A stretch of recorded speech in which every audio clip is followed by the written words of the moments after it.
Good morning, Paige. Good morning, Stephen. And so this is what I've been up to for the last couple of days. This is my PC. If you look upward, you can see my temporary monitor. I have a better monitor that you can see in the side shot, but that's the one I'm using for our control test. Now, this is actually done, at least what I thought was going to be done. And I had everything set up the way I wanted it. Everything came on correctly.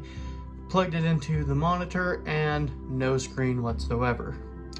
See, it turns out that not all CPUs, which is the little chip that controls the entire computer, actually have integrated graphics, what your GPU would do. Now, eventually I was going to get a GPU, but I didn't think I'd have to for a little bit of a while. GPUs, if you're curious, are very expensive right now, way over the top in price.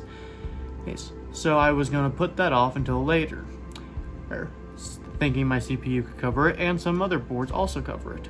But since both of my systems, my motherboard and my CPU, are higher quality and built for gaming, they both expect me to have a GPU. Now, nothing online told me this at first, nothing in the owner's manuals, nor the instruction guides, or the how-tos on YouTube who gave me information on this. Because, to be fair, most people invest on a GPU immediately. So I spent what felt like forever trying to figure out what was wrong. I unplugged wires, I picked up pins, and I turned on and off power supplies. As beautiful as this thing has been, it has been a monster to take care of. The LEDs also aren't coming on, but I know what that is because I actually set that up myself. But this is part of the fun to me. Though I ended up having to buy a cheap $200 graphics card for now. This did set up a very fun situation because of the fact that when this gets on, assuming it ever does turn on, this will be a lot more rewarding of an experience. Building this PC has become part of the game to me.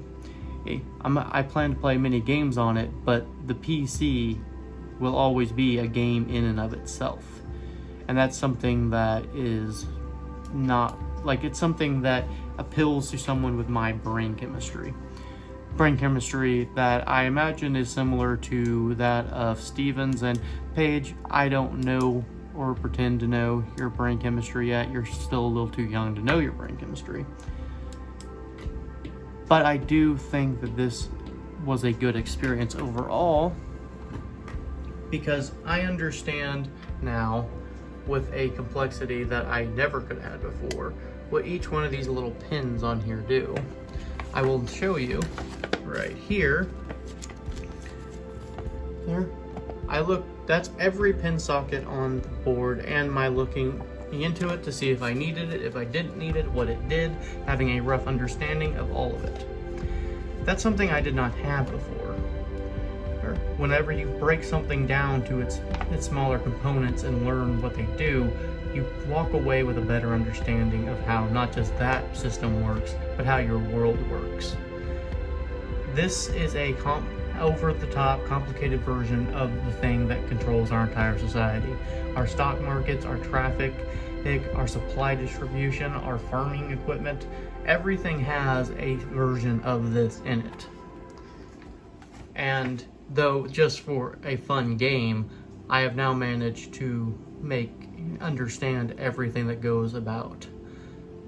I've spent roughly $1,000 on this so far, when I could have easily bought something that will no doubt run similar, if not better, when it's done for $500-600. But I wouldn't have the experience or the feel of having done it myself, and I wouldn't have learned all this. And that's something that people pay a lot of money in college for. This is Trey Green, the oldest, signing out.